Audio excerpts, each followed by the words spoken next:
विद्यार्थी मित्रांनो, सह्याद्री ट्युटोरियल्स मध्ये तुमचं स्वागत आहे. जसं आपलं ठरलंय त्याप्रमाणे आपण आता हे क्वेश्चन्स घेतोय. कोणते क्वेश्चन्स आहेत? टॉप 100 क्वेश्चन्स आहेत. फिजिक्स मधले आहेत. हो, परीक्षेत येणारे प्रश्न आहेत. बर, मग या लेक्चर मध्ये मला काय घ्यायचंय तुम्हाला मी सांगतो. Moment of inertia. Okay, moment of inertia. तर समजा ही एक रिजिड ऑब्जेक्ट आहे, रिजिड बॉडी आहे म्हणूया आपण. आणि या बॉडीमध्ये समजा n नंबर ऑफ पार्टिकल्स आहेत, having masses M1, M2, M3 म्हणूया आपण. आणि situated at a distance R1, R2, R3 from axis of rotation. म्हणजे हा ॲक्सिस ऑफ रोटेशन आहे. इथे एक पार्टिकल आहे, त्याचा मास आहे M1, डिस्टन्स आहे R1, M2, R2. असे सगळे जे काय पार्टिकल आहे, मग मी काय केलं सांगतो, प्रत्येकाचा मास घेतला आणि square of its distance from axis of rotation याचा जर मी प्रॉडक्ट घेतला आणि त्याची मी अल्जेब्रिक सम घेतली, की झालं की मोमेंट ऑफ इनर्शिया तयार. व्हिडिओ थोडासा मोठा होणार आहे. कारण मी 1 नाही, 2 नाही, 3 ते 4 प्रश्न इथं कव्हर करणार आहे. मग पहिला प्रश्न तुम्हाला मिळालाय. मी समजा इथं असं लिहितो MI आणि I ची व्हॅल्यू 1 to N आहे. म्हणजे M1 R1 square, M2 R2 square. म्हणजे तुम्हाला या फॉर्म्युलानुसार आता डेफिनेशन लिहायला जमली पाहिजे. मी जिथं हात ठेवतो ते वाचा. अल्जेब्रिक सम ऑफ किंवा तुम्ही त्याला काही जण समेशन म्हणता बरं का.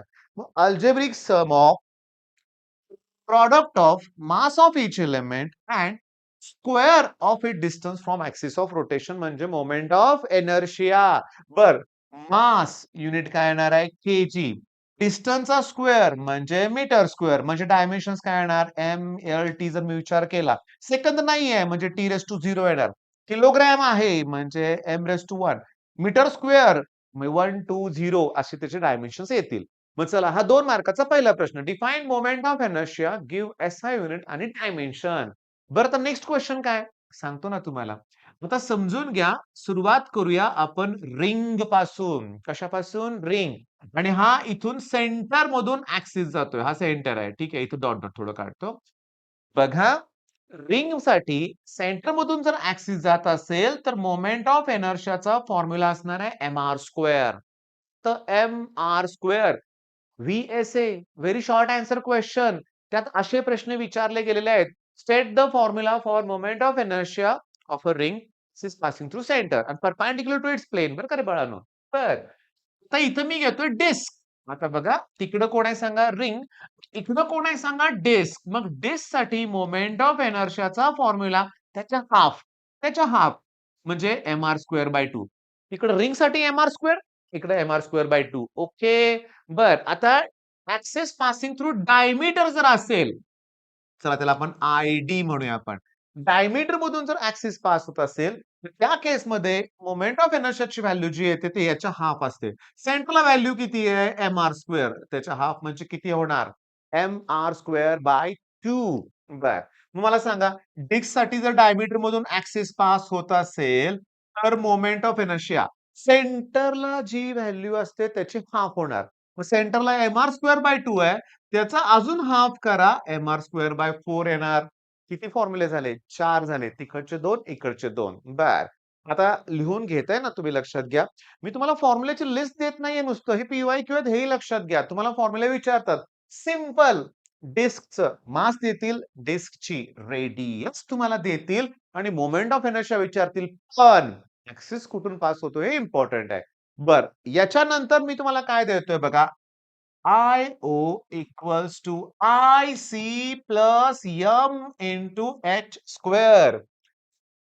एक्झाम पिरियड असू दे, नाहीतर वर्षभरचा कुठलाही वेळ असू दे.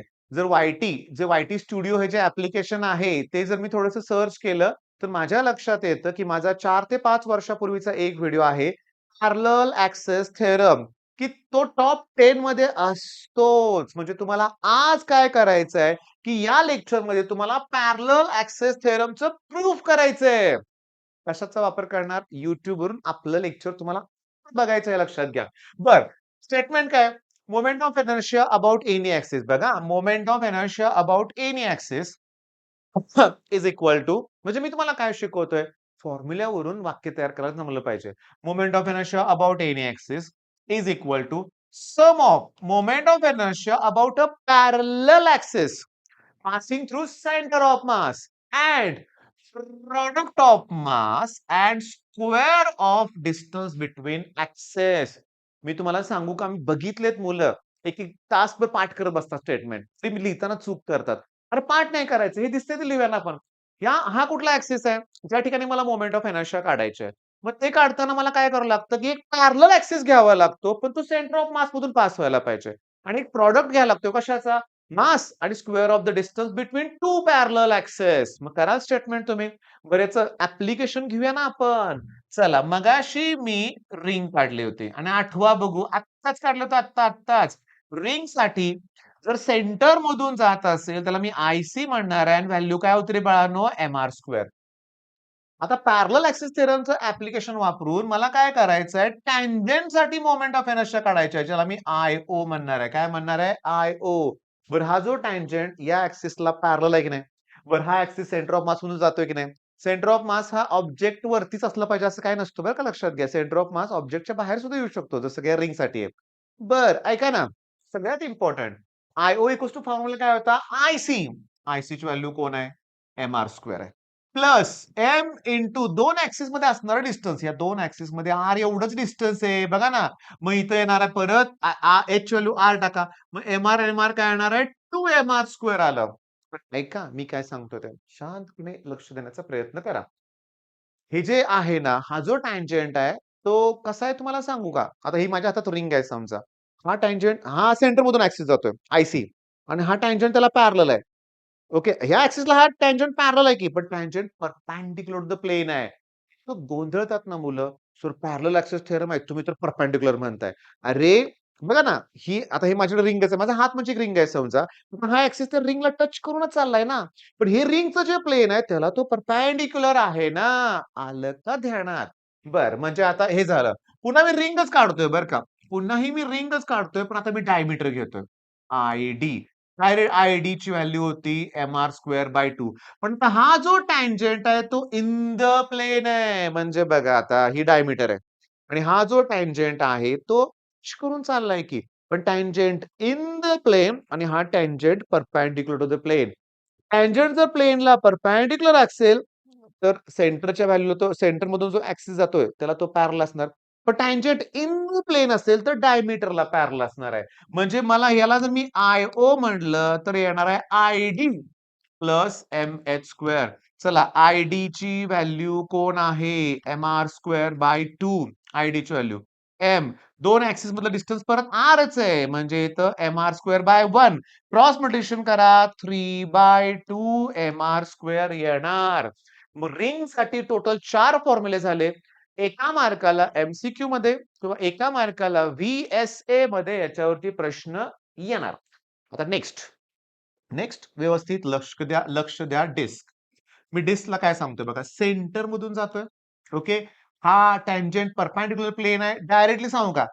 जे काही आहे सेंटर मधून तुम्हाला पॅरलल ॲक्सिस सापडला की नाही त्यात एम-आर स्क्वेअर ॲड करा. कारण आपलं तसंच आहे ना बघा ना, I O equals to I C plus M into H square. H म्हणजे आरच आहे ना इथं. मग ह्यात एम-आर स्क्वेअर ॲड केलं की मला इथं मिळेल 3/2 एम-आर स्क्वेअर. पण तेच जर मी डायमीटर घेतलं आणि हा ॲक्सिस डायमीटरला जर पॅरलल असेल, डायमीटरसाठी व्हॅल्यू एम-आर स्क्वेअर बाय 4 येते. मग ह्या ॲक्सिससाठी जर काढायचं म्हणलं, तर जी तुमची एम-आर स्क्वेअर बाय 4 व्हॅल्यू आहे, त्यात एम-आर स्क्वेअर ॲड करा. म्हणजे परत सांगतो रे बाळांनो, I O equals to I C plus M H square. मान्य आहे मी आय-सी बोलून आय-डी लिहिलं, कारण डायमीटरला पॅरलल पॅरलल ॲक्सिस पाहिजे ना. मग ह्याची व्हॅल्यू कोण? M-R square bye 4. H value परत आर आहे. कारण की क्रॉस मल्टिप्लिकेशन 5/4 एम-आर स्क्वेअर.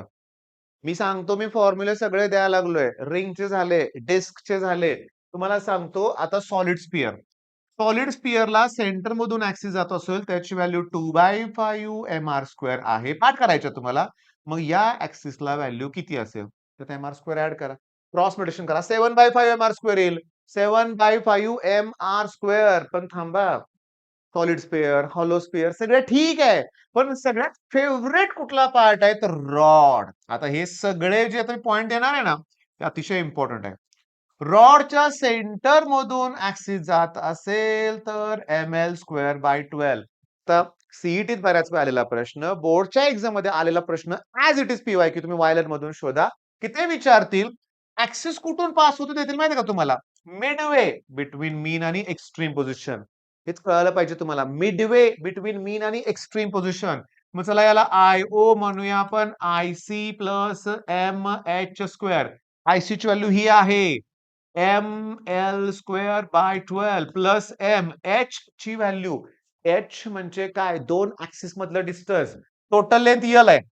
त्याची ही निम्मी L/2. त्याची अजून निम्मी म्हणजे L/4 ही एच ची व्हॅल्यू आहे. मग L/4 जर मी इथं पुट केलं तर L²/16 येणार.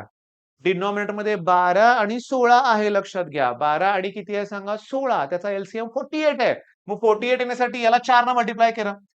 48 येण्यासाठी याला 3 ने मल्टिप्लाय केलं. वरती खालती दोन्ही ठिकाणी मल्टिप्लाय करावं लागणार. मग 4 आणि 3 7 येणार आहे. ml²/48. तुम्हाला सांगतो एक्स्ट्रीम पोझिशनला जर विचारलं तर या ऍक्सिसला काय येणार? I O equals to I C plus M H square. Center मधून हाच ऍक्सिस आहे. त्याची व्हॅल्यू कोण आहे? ml²/12 plus M. आता या दोघांमध्ये डिस्टन्स आहे L/2 आणि रॉडची टोटल लेंथ ही आहे ना. मग हे निम्म आहे. हा सेंटर आहे रे. मग याचा स्क्वेअर करा. L²/4. आता एक काम करा. याला फक्त 3 न मल्टिप्लाय करा. डिनॉमिनेटर सेम होऊन जाईल 12 आणि 3 ml मध्ये 1 ml मिळवा 4 ml स्क्वेअर येईल. म्हणजे रॉडच्या एक्स्ट्रीम पोझिशन मधून जात असेल तर ml²/3. मिडवे असेल तर 7 ml²/48. सेंटर मधून असेल तर ml²/12. शोधा वायलरनं तुम्हाला प्रश्न सापडतील. मग चला टार्गेट काय आजचं? मोमेंट ऑफ इनर्शियाचे सगळे फॉर्म्युले करायचे. ओके. हे दिलेले rod, ring, disc, hollow sphere, solid sphere सगळं करा. दुसरी महत्वाची गोष्ट सांगतो तुम्हाला काय करायचंय ते सांगतो, की आपल्या YouTube चॅनलवरून तुम्हाला at any cost parallel access theorem करायचा आहे. रोटेशनल डायनामिक्सचं वैशिष्ट्य सांगू का? पॅरलल ॲक्सेस थेरम 4 मार्काचा प्रश्न आहे. व्हर्टिकल सर्क्युलर मोशन 4 मार्काचा प्रश्न आहे. 2 वेळा रिपीट झालाय. म्हणजे 4-4 मार्काचे खूप मोठे प्रश्न रोटेशनल डायनामिक्समध्ये आहेत. सोडून कसं चालेल? तर 4 मार्काचा एक प्रश्न आला की टॉपिकचं वेटेज 7 मार्काचं आहे. मग 3च मार्क उरले ना. आलं का ध्यानात तुमच्या? व्यवस्थित तुमच्या लक्षात आलेलं आहे? चला पॅरलल ॲक्सेस थेरम हे मला कंप्लीट करून पाहिजे लक्षात घ्या. मी तुम्हाला शेवटी सांगतोय, मी ऑफलाईनच्या सगळ्या मुलांकडून हेच करून घेतोय. जे तुम्हाला करायला सांगतो तेच त्यांना करायला सांगतोय. तुम्ही इतका वेळ माझा व्हिडिओ बघितला 12 मिनिटं. मनापासून धन्यवाद. मनापासून धन्यवाद. तुम्ही करताय. मग हे पण करा ना. वहीन पेन घेऊन तुम्ही फॉर्म्युले सगळे लिहून घेतले का? व्हिडिओ तुम्हाला 12 मिनिटाचा बघायला कदाचित 20 मिनिटं लागले असतील. पण फॉर्म्युले सगळे पाहिजेत. Rod ml²/12. Extreme end ml²/3. Midway 7 ml²/48. लगेच आठवतंय ना मला. तसं तुम्हाला पण आठवतंय. थोडंसं रिवाइज प्रॅक्टिस केलं पाहिजे. करा. All the best.